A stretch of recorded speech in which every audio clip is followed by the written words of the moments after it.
Assalamualaikum warahmatullahi wabarakatuh. Saya Fahmi Ambiar dari Teknik Komputer 2024 dan di sini saya akan menjelaskan kode saya dari awal sampai akhir untuk di CS untuk di CS sama di TP. Jadi pertama kita pergi ke TP dulu. Ini di sini saya namakannya TP3.c. Dan kita mulai dari awal. Ini kayak hal-hal yang kita perlu inisiasikan untuk kodenya sendiri. Terus di dalam sini ini pertama kita ada printf untuk menunjukkan kalau misalnya punya kita.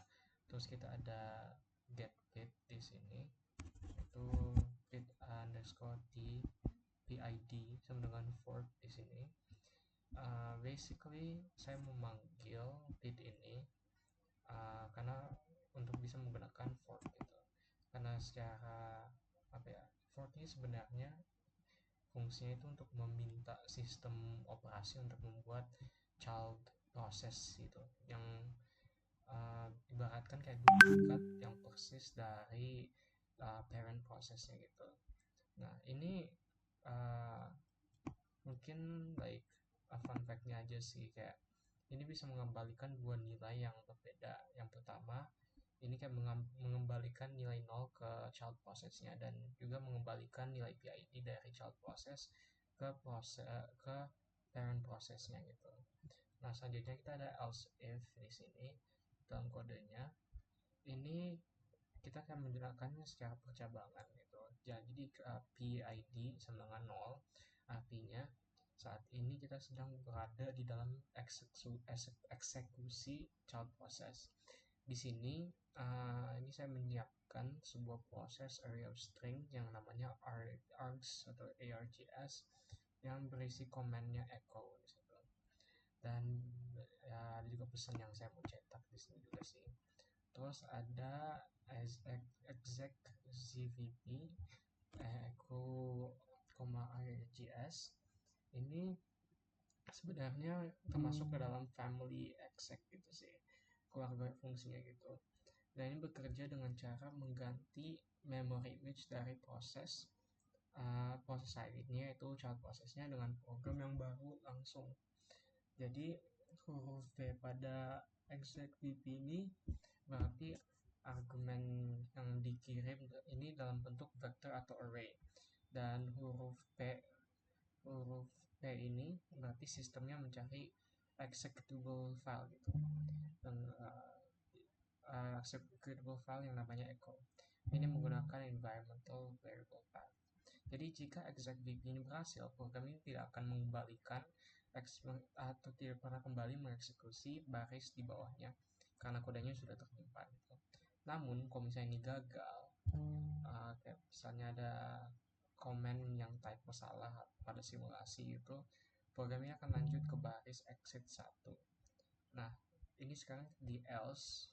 Sementara kalau misalnya kayak kalau childnya sibuk dengan eksekusinya, sebenarnya di blok else ini parent proses ini mencetak pesan wait dalam kurung 0. Jadi secara teori ini menunda eksekusi parent proses sampai salah satu anaknya ini selesai dieksekusi. Ini sangat krusial lah gitu ibaratnya, karena proses anak ini tidak menjadi zombie proses lah yang bisa memakan slot memori di proses table sistem operasi gitu. Nah, sebenarnya itu aja sih untuk TP-nya sendiri. Selanjutnya untuk di proses ini kan ada dua, yang sebelumnya dan setelahnya. Mungkin saya jelaskan sedikit tentang sebelumnya. Jadi ini kan cuma sampai step 7 gitu, tapi step 7 kita belum membuat worker gitu. Jadi dari sini saya kayak membuat di awalnya ada integer, ini ngeprint integernya sendiri gitu, terus mengukur kalau misalnya ini ngeprint ID-nya dan integernya, karena kan workernya belum dibuat. Jadi setelah saya buat workernya di sini untuk di masternya itu,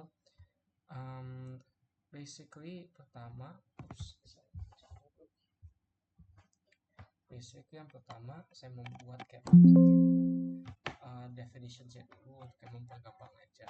Jadi kayak ada 6 workers, ini berarti 5, dan ya timeout 15. Jadi dalam main, kita masuk dulu ke dalam main. Ini program ini iterasi for loopnya sebanyak jumlah workernya, jadi 5. Jadi di setiap iterasi ia akan generate random n1 nya sama n2 nya. Nah habis itu kita bisa ke block childnya sendiri.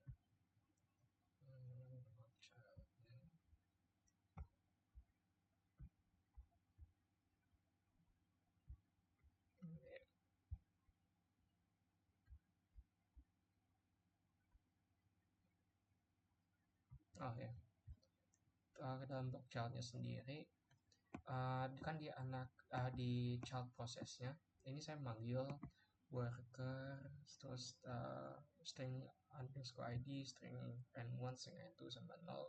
Tapi ini berbeda kan, ini kan kita pakai exec l gitu. Jadi kita menggunakan l untuk argumennya ini. Jadi ini argumen dilempar secara kayak berurutan sebagai sebuah list gitu, dan wajib diakhiri dengan pointer 0. Dan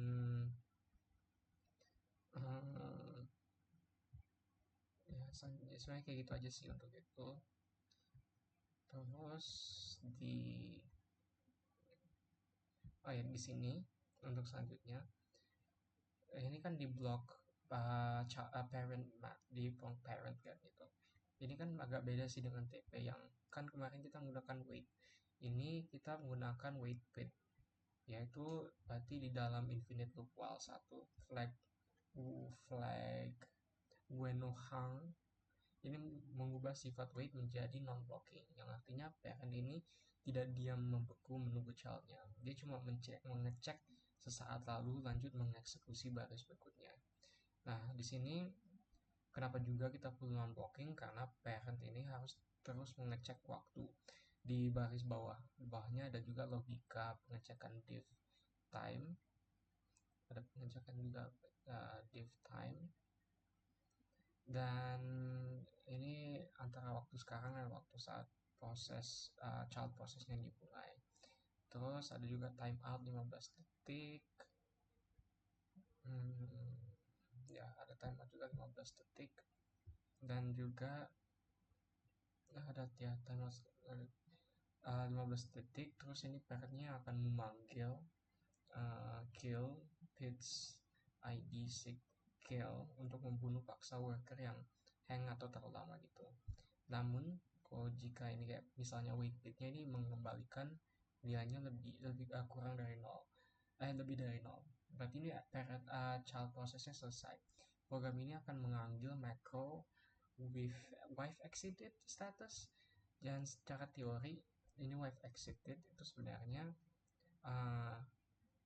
wife exited itu pengecekan untuk boolean supaya memastikan child proses ini selesai secara normal tanpa di kill. Jadi jika benar-benar sukses nih,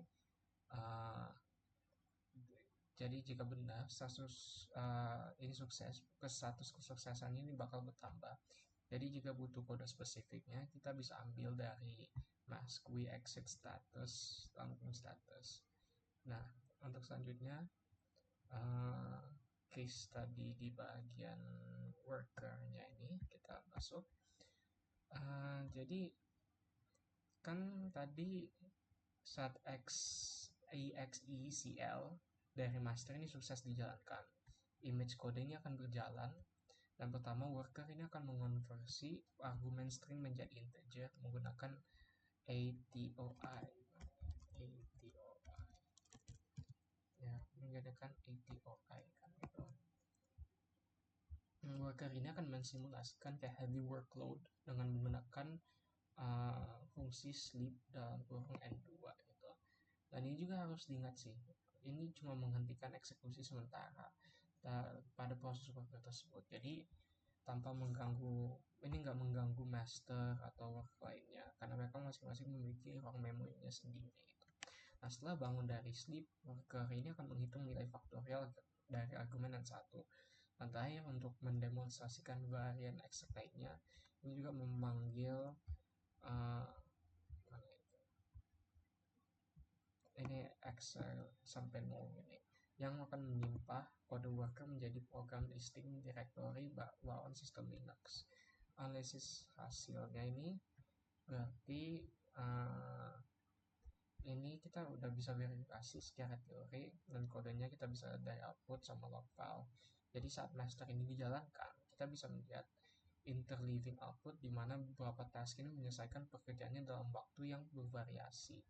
Jadi ini kan ada 2 second, 3 second, 1,85 second, dan di akhir pekerjaannya mereka mencetak ls strip L karena panggilan exec itu exec clp. Nah, untuk mendemonstrasikan logika timeoutnya di sini, ya ini kan saya tambahin 10 detik di sini. Jadi itu bakal melebihi 15 detik. Jadi di sini kayak atau task 4 task successful 1 time out. Nah, hasilnya sesuai ekspektasi juga karena kan master mendeteksi kalau misalnya ada pelanggaran waktu kan gitu dan langsung membunuh task ke 1. Dan di akhirnya eksekusinya kan cetak failed timeout 1.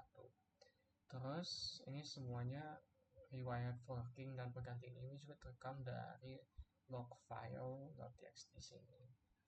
Nah, jadi kesimpulannya ini dari TP sama CS kita bisa melihat langsung proses lifecycle yang bekerja gitu dan cara penggunaannya for, exec, dan wait untuk sinkronisasi proses-prosesnya yang dalam.